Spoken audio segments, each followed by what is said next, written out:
Depending on how you see Sokka in Avatar The Last Airbender, the Netflix live-action adaptation either changes his character quite a bit, or hardly changes it at all.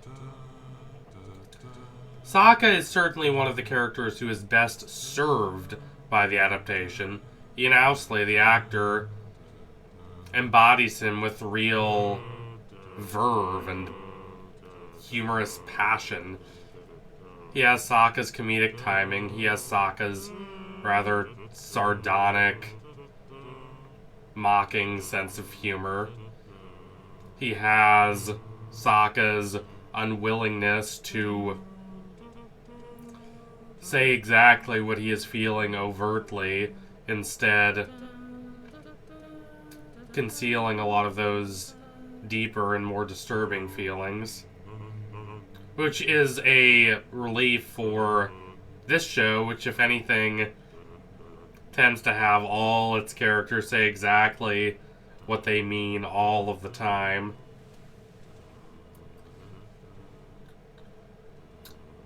Yet, Sokka, even though he is embodied with the same spirit, is not quite the same. There are a few immediate things that one notices as having been changed for the Netflix show, such as his relationship with his father. In both cases, Sokka feels rather inadequate. As a young man, torn between childhood and adulthood, desperately wanting to be grown up and wanting to be a warrior and a leader, he feels that his dad does not really trust him. That his dad left him behind because he did not feel that he was ready for a mission like this. There is truth to this in some degree in the original. Certainly if Sokka had been a fully grown adult, he would have gone with Hakoda and the others. But Hakoda is very caring and generous to Sokka and informs him that it is a note of trust in him that he left him there because he knew that he would be able to take care of himself and others. It's a reassuring gesture, at least, if nothing else. Whereas Sokka's father, Hakoda, in the Netflix version, is not supportive. He genuinely does not think Sokka is a particularly worthy or thoughtful warrior. And to the extent that Hakoda had any doubts about Sokka in the original show, they were those relating to his age. He is still quite young. Hakoda never, in the original show, has any doubts about Sokka's actual character. Whereas here, he very much does in the Netflix show. One can argue whether this was needed. I rather like that Hakoda in the original was possibly the one actual good and reliable father in a show filled with terrible, terrible fathers. But nonetheless, it is a change that delineates exactly who Sokka needs to be. He needs to separate himself from trying to be like his father. He needs to separate himself from the expectations that he has internalized and instead follow his own genuine, organic passions and desires. His story is a little like Zuko's, actually, albeit not quite as intense and evoking as much internal turmoil. In the live action, they very much place a lot of stress on Sokka wanting to be an engineer, having that idea placed in his head by the Mechanist, and him being really good at it, and him tending more toward that rather than being as much of a warrior. One can argue to what extent this is a departure from the original. The original, I think, has a lot of the same beats, it just hits them more subtly. Sokka has this rather narrow idea about what being a warrior means. He very much believes it's about charging in and being the best fighter of the group. And to a certain extent that's true. But even fighting is not about brute force. It's about finesse and creativity and a bit of unconventionality, as is affirmed for Sokka in the Sokka's Master episode 304.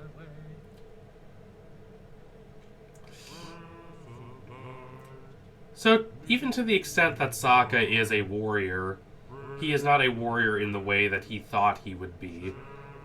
His skills are very much of the nerdy sort. He is an inventor, he is an engineer, he loves coming up with new gadgets and plans, and seeing them put into use. In the original, this is not an entire break with his father. His father also seems to be quite creative and have quite an interesting sense of humor, but Sokka really takes those kind of nerdy tendencies, that desire to not just charge in, to not just out-muscle someone, but to outthink them. And that really becomes a major part of his character. This is what the Netflix version, I think, correctly identifies as the core of Sokka's character, and it makes that much more overt. Now, to what extent is that a good thing? To what extent is that perhaps less of a good thing? I'm not sure, but I do like that the Netflix show seems to have a clear idea about who its idea of Sokka is. It understands this character quite well. It delineates his story. He is someone who has these expectations for himself. And ultimately, throughout his journey, experiences a sort of self-discovery. He understands that his strengths do not lie exactly where he thought they did, and that growing from those experiences and committing himself to his more creative tendencies is ultimately beneficial. He stops engaging with himself in Sartre-like bad faith. He stops taking a false image of himself and holding it as a central, fixed part of his identity. Rather, he develops a conception of himself that admits the validity of some degree of change and flux and transformation. He holds the experiences he has against this preconceived idea of himself, and ultimately finding that the preconceived ideal is rather wanting, he is willing to let it go to an extent. He's willing to discard elements of it and instead pursue his interests, pursue this dynamic, developing conception of himself instead of holding on to an idea of who he is supposed to be and claiming that as a complete totalizing idea of who he really is. And I think the Netflix's idea to really foreground the relationship between him and the Mechanist is also a good plan. We see the Mechanist inspire him. We see how much this connection means to Sokka. I think these are things that are somewhat implied in the original, but the Netflix adaptation makes them more explicit, and this is a good thing in that case. It also means that his unwillingness, perhaps, to see the more negative aspects of the Mechanist character make sense, but more importantly, have this deeper emotional and philosophical resonance.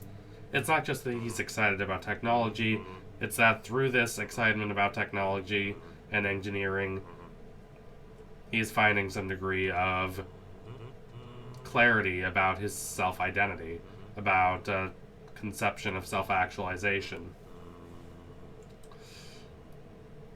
The only perhaps less positive changes about Sokka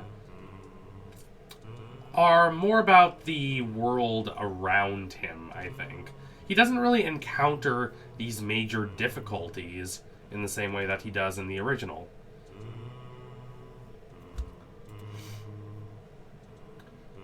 The removal of him being extremely sexist is not in of itself a problem. I know a lot of people complained about that before the show released, but honestly,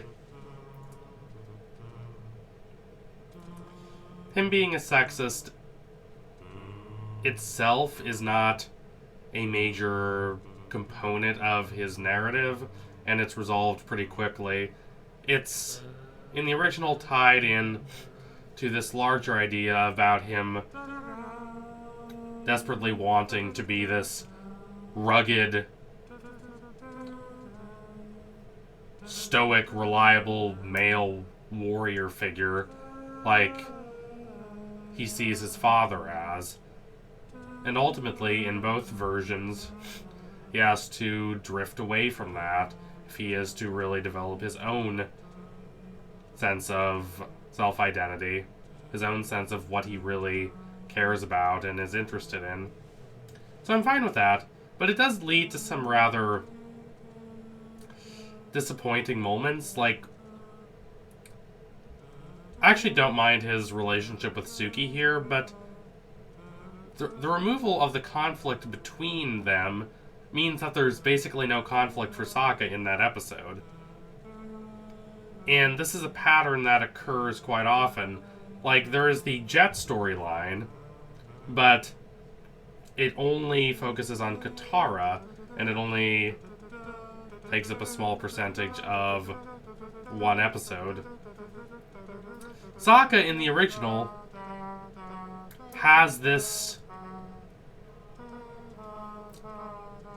image of himself as this bold warrior that is, in a lot of ways, a defense mechanism. It's a way he can try to reassure himself in a time when he's left alone with all the women and children of his tribe, and he has lost his father, who is away fighting. Jet, being the kind of very intuitively charming and charismatic and accomplished warrior and leader Sokka wants to think of himself as, causes this kind of conflict between him and Sokka. And Sokka, while he is right about Jet, is motivated by kind of arrogance and conceitedness. It's interesting and complicated, and we kind of lose that. Despite that, I like this Sokka. I think he is an interesting character. I think he is brought to life with vivacity by the actor. And I think the show has a solid and firm grasp on who he is. Despite these changes, whatever one might think of them, the show has done an admirable job of converting the nuances of the original animated show into live action, while adding some new twists, some new ideas, without deviating from the original essence of the character. So anyway, thank you all for watching. If you liked what you saw today, don't forget to like, comment, and subscribe. Down to my Patreon if you can. You want to see more videos like this before anyone else. Keep watching Avatar. Tell me about your thoughts on Sokka in the comments below. What do you think about the Netflix version of him? Anyway, adios, comrades.